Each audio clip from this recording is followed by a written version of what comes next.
1. Aviation was an important element of the evolution in women's status in the early 20th century. It seemed that no sooner had the first male aviators returned to Earth than women, too, were taken by an urge to fly. Women went from watching men take thrilling risks to becoming willing passengers too. The risks were great. Airplane technology progressed through trial and error, so engines frequently failed in flight. There were no standard radio beacons until 1929, so early pilots had to navigate by sight, and their only outside source of information was from communication with ground personnel because sight was so critical to the operation of the planes. Poor visibility on cloudy or rainy days was a frequent cause of crashes. Despite the numerous hazards, women aviators were soon taken to the air. In doing so, they earned hard-fought recognition for competence and achievement, and to the progress. 3. Conventional wisdom that women were unsuited for flying made it difficult for them to raise money for the up-to-date equipment they needed to contend on an equal basis with men. Yet they still found ways to compete and often triumphed despite the odds against them. Ruth Law, for example, in 1916 flew 590 miles from Chicago to New York and set a new non-stop distance record.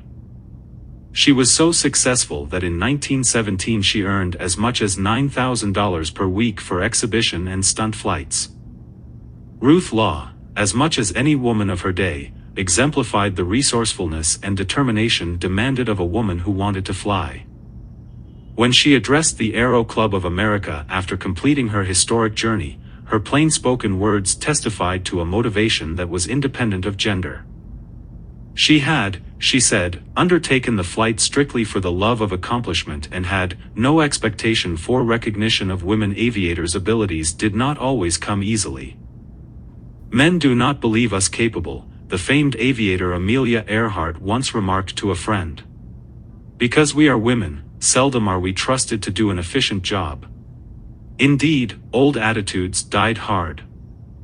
Charles and Lindbergh, both famous, record-setting pilots, visited the Soviet Union in 1938. There they were astonished to discover both men and women flying in the Soviet Air Force, a phenomenon that was still unthinkable in America.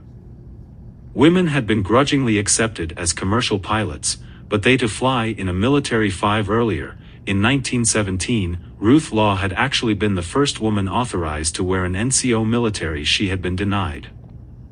In combat, she could do more good by teaching in competitions male pilots. Law had always insisted on equal and non-preferential treatment, so she was incensed by the Army's refusal to let her fly. Indignant, she wrote a famous article for the magazine Air Travel entitled, "Let Women Fly." That has served as inspiration for many subsequent generations of female. 6. Ironically, when Ruth Law, one of the early 20th century's most recognized symbols of female independence, announced her sudden retirement from flight in 1922.